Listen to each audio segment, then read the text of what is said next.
And we are live with the first game of the semifinals featuring Perpetuum facing off against Team Bizarre. Team Bizarre having a hard-fought road, taking down the Poppies in the last game they played with. Perpetuum beat the first-seeded team in the tournament, Team Instinct, in their previous game. So both teams, they've come out of quite the struggle to come to this point.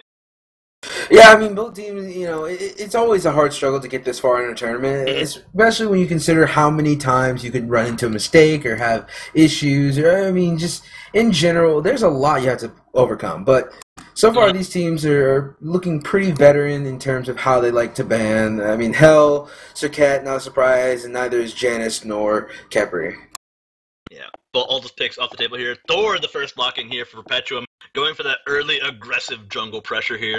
Whereas Team Bizarre, ball's now in their court. Plenty of options here from the pickup here. Expecting to see maybe a support duo combo come out early on in the pick phase, but most likely later. Isis, though, a good thing worth hovering on.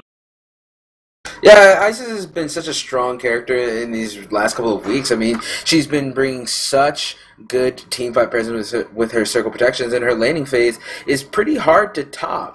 And with Janice off the table, I don't see too many people doing better than her in that position. Especially with the PurplePot here, if Team Bizarre gets an early aggressive jungler, then they've got a lot of ways of just getting in Perpetuum's face. Agni, one way to deal with it, as you can just deal with the consequences later. You can deal with a rough landing phase, but scale out to be a fairly incredible god later on in the game. So Agni, definitely one of the go-to pickups here if you can't get somebody early like Giannis. Yeah, but they did also get Sun Wukong on Perpetuum. I mean, that's something you don't really expect to see happen, especially with as much value as that's been placed on him. But first pick went to a Thor, and then afterwards an Isis Bellona. And Bellona was a character that I was a bit more surprised to see just picked up so decisively by Team Bizarre. It's one of those picks I didn't really see come out so early, but Bizarre likely have some idea of what they want to do around a Wukong. They're not going to worry too much about him as they're like, alright, they can pick him, but we've got a plan to play against him. We've got a plan to just play around him and not really worry too much about his. That's one of the few things I'd really say that you'd want to just avoid going for a Sun Wukong early on. So I'm interested to see what Bizarre has planned here in their phases. Well, it looks like Team Bizarre is going to decide on the ban here for a second. I imagine that it's going to probably go towards... I want to say it's going to go towards a... yeah, I was going to say a support, just because there still hasn't been one decided yet. Which they did. They ended up taking off Gab. And now I'm going to guess maybe an Athena out of Perpetuum here. Or an AiurZ here, taking out some of the aggression. So it's going to be another support ban from both sides, honestly. AiurZ won't bring that mage-like damage levels of aggression. So one good pickup taken away by Perpetuum here. So now it's thrown back over to Team Bizarre to decide who they want to use as their support. Neither team has theirs, so we're down to picks like Ymir, Sylvanas, things like that. Athena also still surprisingly left on the table. Yeah, I mean, they wanted to go for the AiurZ instead of just really one of the major aggressive picks. At the same time, they left up one of the queens of aggression as well as Athena. She's got the cross-map rotations. Her taunt is one of the best crowd control abilities for setting up major fights, especially when you've got somebody like a Bellona, a circle protection. You can tumble into Spirit Ball combo. Athena is one of those gods that just works so well with just about any kind of comp there. So no surprise to see her get picked up. We still have Ymir and Sylvanas on the table, like you said. Kumbhakarna also one we can't forget because this is Dirgius after all. So at the end of the day, makes sense to see him get locked in here if he does. Just Dirgius doing Dirgius things. Yeah, hashtag just Dirgius things. You know how that one goes. Kumbhakarna will be locked in. Aside who ye... So let's see, duo lane for Perpetuum here as the final picks are on the table here. Axioz looking for his last pickup here, likely to be a jungler, unless they want to use that jungle Bellona, in which case we could see another warrior support, warrior duo laner come out here, or an Aphrodite since she's on the table, but I don't find it as likely. I think something more along the lines of a Hoonbots here, possible. I mean, Bellona jungle is still kind of a thing, doable. so if they want to try and, say, go for the Aphrodite, it's very respectable, but Hoonbots, yeah, that's just too strong of a pick to pass up sometimes. It just works so well with the team would want to accomplish here, brings plenty of just team fight potential. The Fear No Evil is one of the game changers with Xing, actually, the lock-in here, and, well, speaking of game changer, Shadow Boy, we've got a team full of these. Yeah, I'm pretty sure that... I'm actually not sure. that should be the solo laner here, I believe, on Xing. So likely a Bellona in the jungle here. This is going to be an interesting one, Shadow Boy. Normally you're the guy I go to when it comes to these compositions here. This is still good team fight composition here. Lots of ways to let people down with the AoE. Kind of does what the AiurZ would want to do here, so all in all, works out just fine. How do you feel about this one, though, going up against Perpetuum's composition? I mean, you know, at the end of the day, when you are at one team comp versus another one, either you have a good gimmick, you have a lot of CC, or you have a lot of sustain. Those three things is usually the kind of overall idea of how to win in most given circumstances. Against another team with a team fight. So right now, it looks like there's a lot of CC and gimmicky style play on one side, whereas the other side has a really strong AoE presence. You've got Hoyi, Thor, Agni, Kumbhakarna, so it's kind of up in the air. I honestly think that as far as late game goes, these guys are pretty even. It's going to be a close call come late game, and well, if any games before this have been something worth considering, this game could go to the very end, as neither team seems like they want to give up. Neither team wants to lose that first place finish and have that guaranteed follow through to the next stage, as we are down to the wire here, Shadow Boy. These teams who take first are getting their guaranteed spots now, as next week is the final week for Challengers Cup to get that last shot in open entry position. But we gotta find out soon enough. We got a few more minutes in the countdown, so do stay tuned. This is the Smite Game Challengers Cup, brought to you by AiurZ Studios and Tier Monster. Don't go anywhere, we'll be right back. And we are live with the first semifinal matchup, as Perpetuum facing off against Team Bizarre. The winner here goes on to face VWS in the grand finals of this week of the EU Challengers Cup here. So a lot riding on the line, and PurplePot gonna be safe and sound for now, but almost overstepped a little bit too much. PurplePot will be the support Xing Tien here. This is going to be a jungle Athena with a Bellona in the solo lane, actually. Yeah, so we didn't contemplate the idea of the Athena jungle, which is kind of hit and miss in terms of, you know, how often it's played. I mean, I think we saw one last week, and then it was a while before that, but it's not very common, at least in NA standards, possibly a bit more in EU. It's one of those picks that we've seen it work before. I mean, going way back, it's one of those things that we saw Laz's bring out way early on in Smite's lifetime, around the time of the jungle rise. And Athena, she's got a lot of pressure. She can get some extra damage items being in the jungle, and abuse just the high damage of her Defender of Olympus early on. So all in all, we can see what works out. She's got some decent mobility too, even in the jungle, and you can let her just abuse the power she has. And that's one of the things that Athena junglers try to go for here. So it'll be interesting to see if she becomes that bruisery kind of Guardian, which that's a lot of what the Guardians on Team Bizarre are right now. Yeah, Team Bizarre going for a pretty safe and interesting start. I think I saw Isis kind of peek over and throw a little bit of auto attack over towards the purple buff. I'm not sure if I caught that right, but yeah, everyone's back into the middle lane. Nothing really surprising here. Isis making her way over to the mid camp, and unfortunately, because Agni suffers a little bit in terms of clear potential, in comparison to Isis, he's not going to be able to actually help out Thor with trying to contest those right side camps. However, they are able to get the left side ones pretty much for free. Yeah, they're able to quickly move over there, make the rotation in time, and AngryDayQQ, not going to suffer too much here. He knows this Isis matchup quite well, I'd imagine, as we saw him play a massive Isis game earlier on today. So I think he's going to understand this matchup enough to come out of this laning phase just fine. But as we know with today, anything could happen at this point, so over in the solo lane, just a bit of boxing. Wukong versus Bellona typically is actually in favor of Bellona, just because Wukong does not have an easy and just a cheap way to knock her out. Knock her out of her hammer swing. So it kind of sucks to be Wukong in that situation, just because you're like, man, if I was only someone with a stun of some sort, I could deal with this, but unfortunately you can't. So Bludgeon is going to get full effect on Wukong every time, all the time, and he's not really going to have much to say against it. Yeah, the only way we're going to be able to deal with it is using one of these 72 transformations, an Ox stun, an Ox knockup, or a quick stun from the Tiger stun. Yeah, he's got a few options for it, but it's not a very effective way to deal with it compared to a lot of other gods, such as a quick silence from Hades, or a quick stun from some of the other popular solo lane gods. It's a lot better than it would be with a Chalk or something, though. Oh yeah, I mean, there's all these people who just get no benefit at all versus Bellona, but Wukong gonna miss the Ox form, and end up just back in his under his tower. Yeah. Either way, Axioz will be mostly noodlish, especially now that level 5 has been hit, unless Axioz can find a nice way into this fight against Reavel here, or get some kind of jungle pressure. However, I think the jungle's going to be more focused on these mid-lane fights here, as AiurZ is now level 5 versus a level 5 AngryDayQQ, and those meteors will start to rain down, getting a nice bit of stun damage here, so I think we're going to start seeing the mid-lane fights break out very, very shortly, as level 5s have been reached, the global pressure is on, and the game is afoot now, as both sides want some kind of pressure to happen now.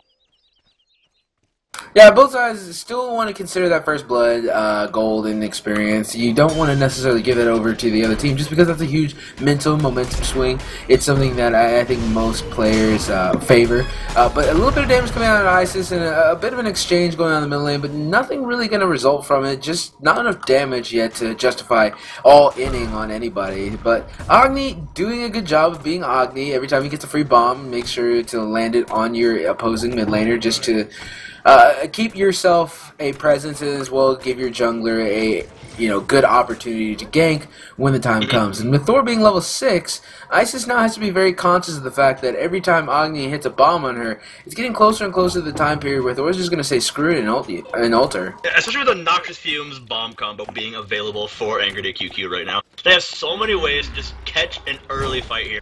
And now that Tikkyy does have ways to actually get around the map, since AngryDayQQ can free up time, can free up space for him, he can start making the rotations, but this is the fight they want. Tikkyy waiting in the wings, does have the ultimate ready, but Purdze leaving the park. Unfortunately, AiurZ, he's not aware of this, he's caught out, he will beat immediately circumflexion, trying to buy time here, but first blood, we can all smell it, we can all feel it, as Tikkyy gonna be the one to take the first blood of this fight. Perpetuum off to a great start here.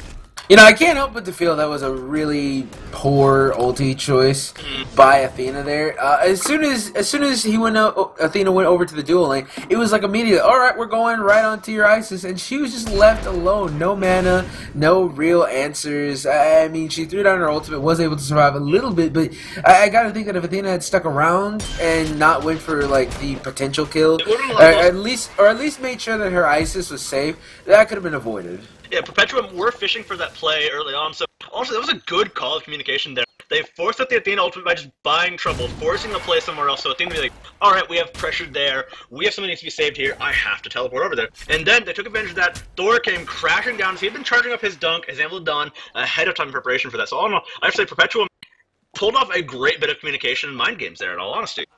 So Wukong making his way over to try and steal Bellona's blue buff, and they only got to find a Bellona with a blue buff, so he's going to walk back into lane and start farming up again. Taking a look at the build, though, Bellona is, of course, going into that kind of attack-focused build. She actually has the Warrior tab by. Probably going to go into defensive item next, just to ensure that, a Thor dunk into some Wukong damage isn't going to kill her, but nonetheless, she's pretty much geared out to be the backline harasser. And that's one of the things that she's going to do really well, especially with that Eagles rally, giving her plenty of protections and just ways to stick in these later fights. So Bellona going to be such a rough god to deal with when she dives in these back lines. Going to be a major threat for Perpetuum, but luckily for them, they've got ways to deal with her. You've got Dirgius playing Kumbhakarna, one of the gods who's known for his ability to just get that soft peel off. He's got the Mez, so unfortunately, that's going to pull out some beads from somebody, and that's going to make it just really difficult for Bellona to actually get in there and be that massive harassment in the back line. Yeah, Bellona really likes to get in the back line. She's going to have a pretty easy target in the back line of Hou Yi. Like, Hou Yi does have his jump, and he does, and so does Agni, but the thing is that Eagles Rally is just pretty darn good at catching people. So whether it be an initiation tool or a stick tool is still left to be decided by Team Bazaar, but I think given the fact that they have a Jin Chan who can get a much better initiation with a blink combination, Bellona is going to be able to save her ultimate for more extended team fight uses. And that's one of the things that we're going to see make a big change is Axioz actually giving Reavel quite a bit of trouble here in this lane matchup. Reavel trying to find a way through to this fight here, but he's into his back line. Eagles Rally being popped from Axioz right there, but not landing the stun. Reavel gonna be fine and dandy for now, but the rest of Team Bazaar, oh, they're hungry for a fight and they're hangry for it as well. AngryDayQQ sniffs this one out. Tikkyy gonna roll away to safety as the Noxious Fume stun will tick onto RedPot right there. PurplePot still gonna be sticking around to give him some safety here, as now the rest of Perpetuum join the party. Vastrakal does want the kills to happen. The health bars are so low on Team Bazaar right now. They've got to play it safe. And now, actually, Perpetuum, they've got a big opportunity here. They're going to try to start this Gold Fury and pull the low health bars of Team Bizarre over here, but at the same time, they're going to lose Reveal over in the solo lane here, so they've got to fight. They're going to break off here. They're just taunted back in. Thor up in the air, and Thor wants to crash land into the back line. He will do so, saving the life of Dirgius right there. Who will kick back up the reign of Huyi. He's going to do so much work on the AiurZ and RedPot, PurplePot. The only one lasting with any kind of health right here. Bound! Ooh. No! Just falls short right there as Huyi almost claims his kill. Vastrakal coming incredibly close to that one, but Perpetuum going to be denied the Gold Fury, which is what Bizarre wanted right there. Yeah, Bizarre didn't want them to get the Gold Fury. They didn't want them to get a free fight, and they got a lot done there. But I think I'm more impressed by the Thor ultimate that not only saved the Kumbhakarna, which is ideal, but it also nearly got 2 kills, maybe 3-ish. I mean, the 3-man dunk with the Berserker Barrage, maximizing the passive of Thor. I mean, that's the dream. So it's unfortunate there was no follow-up, because I can quickly imagine a scenario where that could turn into a triple kill for Agni, but unfortunately he wasn't there for that, and he actually came in very late to that party. So it was a late call there, and especially since the fact that the solo lane Team Bizarre was likely to start rotating there. Perpetuum realized that, okay, maybe we shouldn't fully commit to this one, and they just played it a bit safer rather than going for one of the all-out aggressive plays there. So at the end of the day, it's one of those plays that we can definitely argue about, but I think in the end it was the safe call to make here. So Bellona and Wukong both working on their defensive items. Bellona has the steel mail completed, as she did get a solo kill onto Wukong, so he's a bit behind in that regard. But Wukong still has the iron mail, a little bit behind, but not necessarily out of it.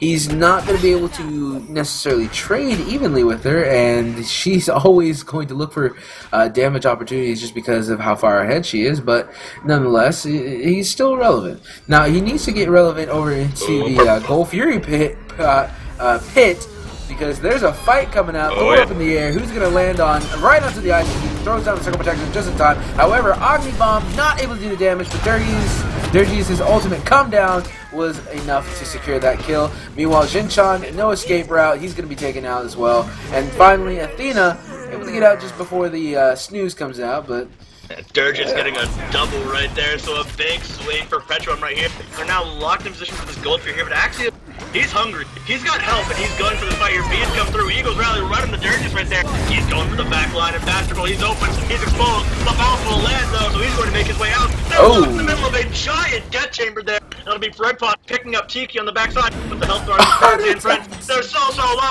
The auto attacks are doing work here, but Reavel will find Purdze in the back. RedPot claims the double. He's looking for more. The stun will come through, and now the burst, it's ticking up. Vastrakal will secure that kill for Perpetuum, and a close call. The health bar incredibly low for Perpetuum, but Team Bizarre will walk away with a few kills. However, gonna lose out even more. When I was referring to the auto attacks, I was referring to Agni missing every auto attack on the no health Apollo. So that was a little funny there. No, it wasn't Apollo. It was someone else. But nonetheless, it was Athena. Nonetheless, though, they did get a couple kills. They are going to lose a lot of health on this tier 1 tower, but at the same time, I don't think that they're too sad about that. That's a big experience lead that just came into their pockets, and that could really start to swing the favor, towards them, especially with Agni starting to work on this Bancroft talent. I'm assuming with this trinket, it could be one of the other 2 options, like with Aggram's Piece or Divine Ruin. I'm guessing it's going to be the Bancroft, though, here. Yeah. It's a really nice aggressive item. Gives him some lifesteal, and it lets him just get even more aggressive in these fights and still stick around in the backline, just abuse the fact that he has incredibly long range with his meteors, so despite being low health, he can still be a massive threat in these fights, as that will give him some extra power. Well, I mean, it's just funny because right now we're in such a huge cooldown phase for mages. A lot of people are favoring the Shoes of Focus into a Chronos Pendant, just get max CDR, and then from there, it just feels implied that you should either get some kind of utility style stacking item, or maybe a utility just in general slow item, but we're in that awkward stage, and a lot of people forget just how much damage Bancroft talent just brings to the table. Like, that's 100 That's 100 just flat magic damage, and then on top of that... Oh, sorry, Shadow Boy fight breaking out here, and now the tension has broken. Dirgius goes to the uppercut. PurplePot will, RedPot will land, and PurplePot will protect here, as RedPot looks to the flank here. They're going up, a huge taunt, a huge stun, will set this fight up for Bizarre, but Bizarre, the ball getting passed right back into their faces here by Perpetuum. They're locking them down, and now Bizarre on the run here, a huge on dash here. Now PurplePot will be the one to fall, as the Eagles rally, lands a great stun. Ice is coming from backside, AiurZ ready to stun and burn right there. Dirgius has the sleepy. The rest of Perpetuum trying to protect here. They'll body block and do what they can, as AiurZ can't quite find his way through. Bizarre gonna lose so many right there, and Perpetuum will push on through for the victory in this fight, but it's unlikely they'll get the stuff stop. They gotta stop the ward, but Gold Fury, oh, she's a little bit fat today in blocking the ward. However, she is still not going to be able to defend it just enough, and now Team Bizarre, they're set up around this Gold Fury, and the health points for Perpetuum are quite low. Yeah, they're going to go ahead and start it up just because they've got a pretty decent amount of people here. However, if the members of Perpetuum wait long enough, they can steal it and get some kills. They didn't need to aggress that quickly, but they thankfully have a lot of disengage through Agni as well as Kumbhakarna. But the Gold Fury, not going to be started up by Team... Oh, actually, yeah, they're going to invest in it. So they're going to go ahead and start it up. It doesn't look like Perpetuum is going to be able to defend it this time around. They're a little bit distracted with the Bellona. And are they going to make it in time? They could make it there. It's burning fast. Nope. Vastrakal goes in, but Bizarre already gets the Gold Fury. Now Vastrakal caught out in a bad spot. No dive bomb. But he does have Agni bombs here. However, those aren't going to be nearly enough. Axioz might have also found a new victim. Goes for the Scourge. AngryDayQQ does still have to pat the flames right into enough to consume those. So he'll get an escape here. But Vastrakal going to lose the Gold Fury and lose his life in the meantime. Bizarre now back to dead even with Perpetuum.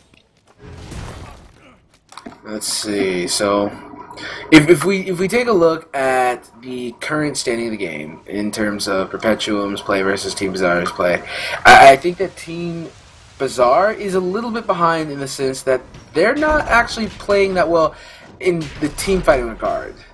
They're doing good objective calls because I mean that Gold Fury call was great. It was a good Gold Fury call. They had just forced the issue and now they're rewarded with some extra ching in their pocket, but.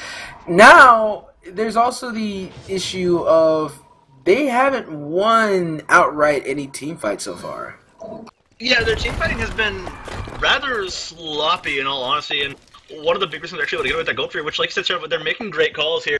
And they just ended up kind of reining into Perpetuum until they eventually made a big enough mistake to where their health bars are low enough and they couldn't quite make the call they needed here. But Purdze blinking in for a huge fight here. Stun ball gonna connect on the Dirgius, but no, it's just Dirgius right now in the tower. Takes quite a bit of punishment as you do see that friendly little notice on our screen here. As RedPot looking to dive on into the fight. Tikkyy, he's gonna get caught out, but he still has to teleport out. However, the taunt doesn't care about your teleport. Now AngryDayQQ is gonna be caught out in a bit of a rush here. A quick leap in for PurplePot. He's got him locked down, but he's gonna land right up the agent. A huge chunk of damage as AiurZ picks up the kill, but Vastrakal will slay RedPot in the back of this one.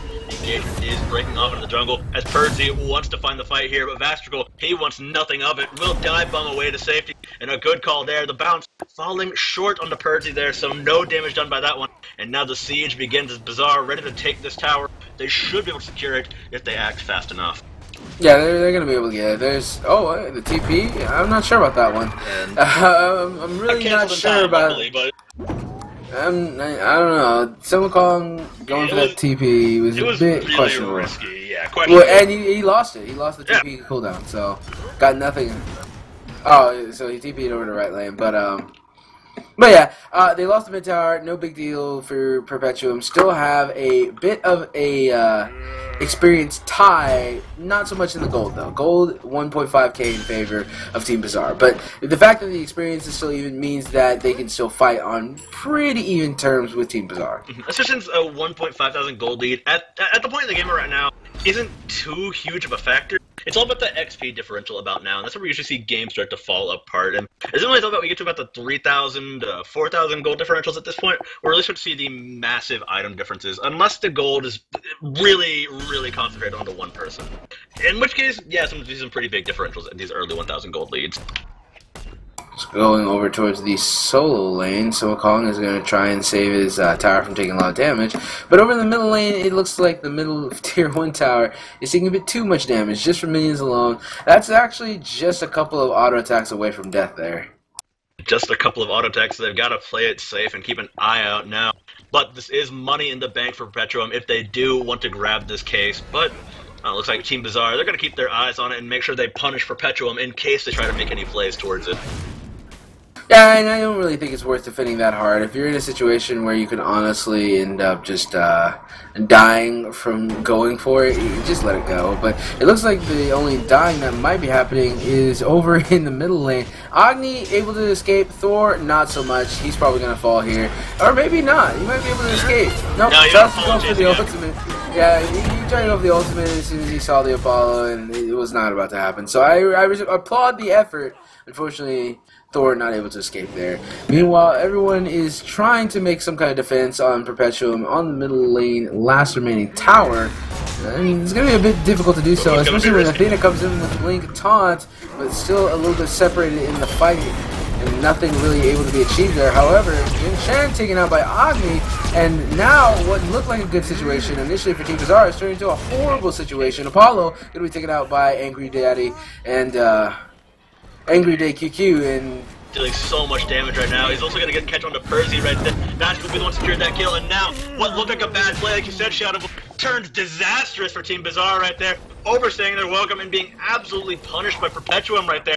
A free tower and a Gold Fury available to them right now as it did just respawn. They've got to have ears and eyes on that one. They're going to push straight on through, look for the tier 2 tower here, and things just got big for Perpetuum here. They set up the siege, they push the minions in. This should be a guaranteed Gold Fury, barring a great Eagles rally play out of Axioz right here. And it's going to take a miracle from him, but this Gold Fury, it's burning fast. I don't think he's going to be acting fast enough to make it happen, but he is in the zone, getting blocked out by Tikkyy. He still has the Eagles rally over the top of Dirgius. He's taking a curve low, goes into the fight here.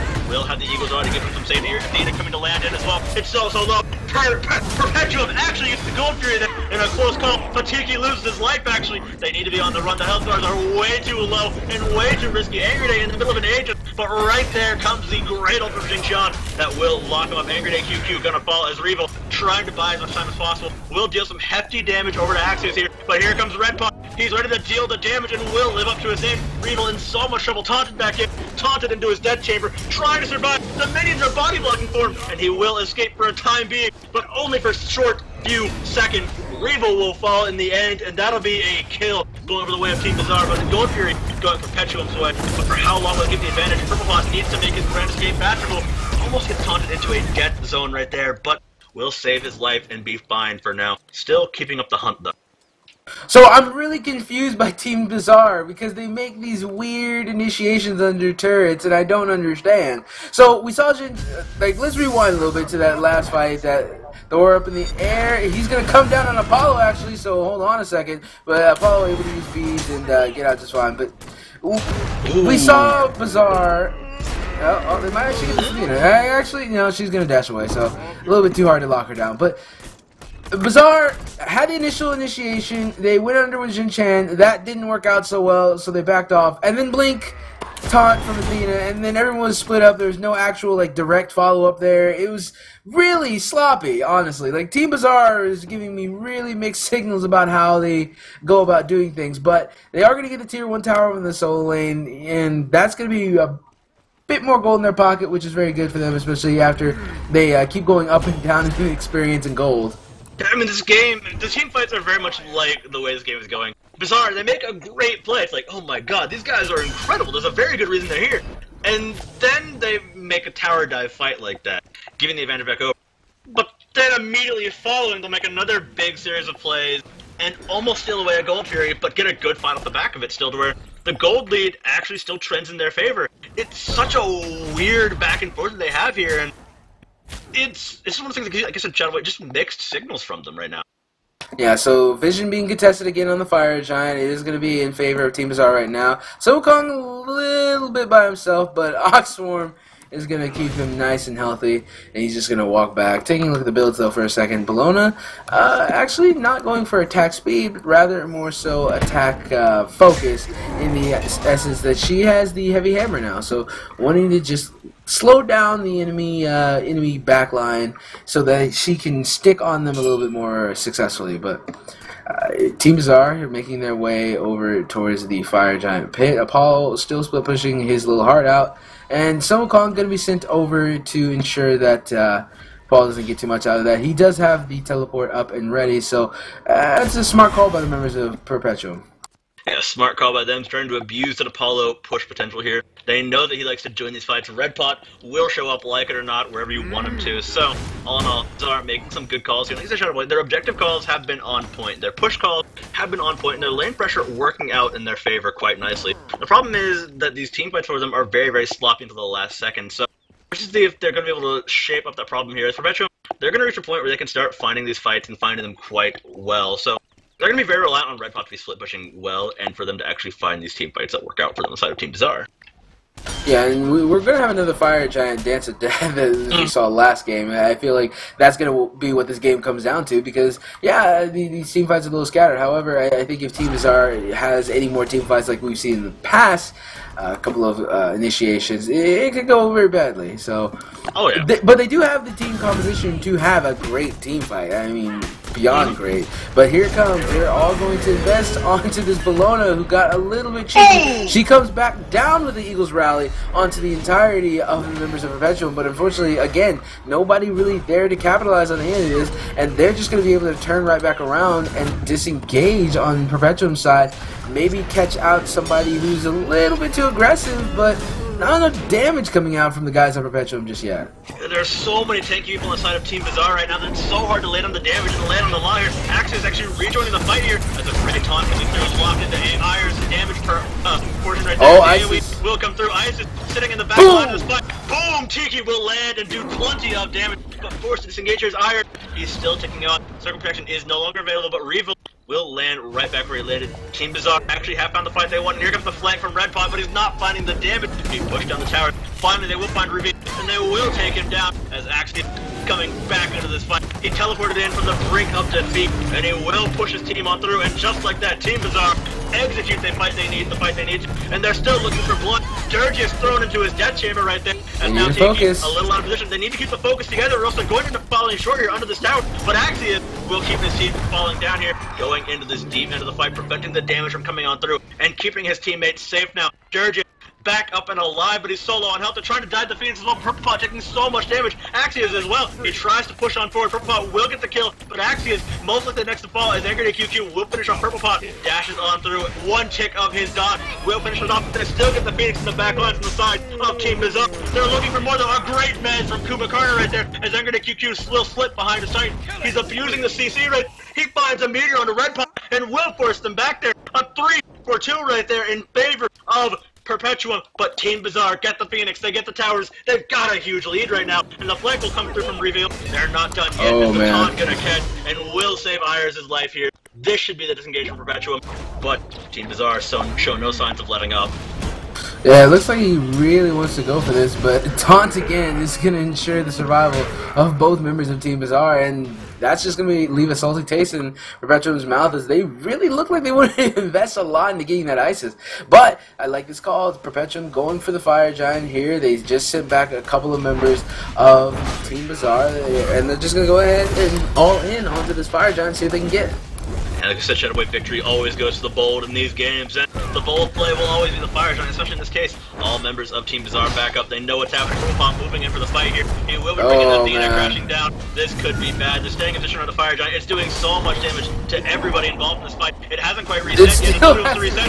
They want to fight him, but Tikkyy's so low. Tikkyy sleeping him falsely, but he makes me off the back. Now PurplePot actually going up. Bizarre gets the Fire Giant, and now they've got the Decisive to follow up. Vastrakal going to dive on the way to safety, but a huge series of kills goes the way of AiurZ right there. Now Vastrakal alone in the dark, no dive bomb away, and that'll be it. That's going to be a good game. The death timers are too long. There are firemen in the base, and Team Bizarre will take down Perpetuum in the semi-final game to face Team Instinct. Most likely, there still could be a chance, but this is most likely game over here, as Perpetuum will fall to Team Bizarre.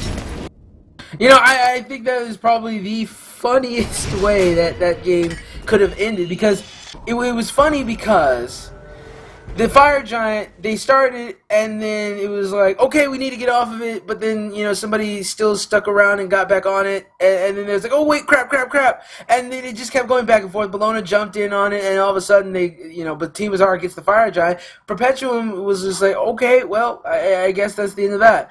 Now, keep in mind, they both played a fantastic game. I think that both had ups and downs as far as their overall team performance. I think Team Bizarre had a lot of, disorganized early team fights, and even sometimes we saw it in the later stages of the game where they weren't necessarily as honed down or focused in what they were trying to do, and they got a little separated at times.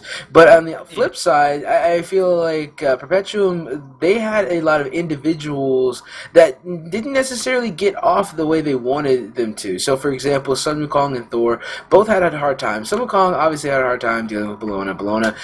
That's not a very favorable matchup as far as Sun Wukong versus Bellona goes. But then you saw a couple of times where he just would miss 72 transformations a couple of times, or not be focused on the right target. And then Thor, again, he just never got the gold to become extremely relevant in damage, and it became really difficult for him to actually get rolling on to help his team. He was actually second lowest gold in the game, and I believe, if I'm correct, he was the second lowest damage in his team too. So just overall, didn't really get much out of the Thor.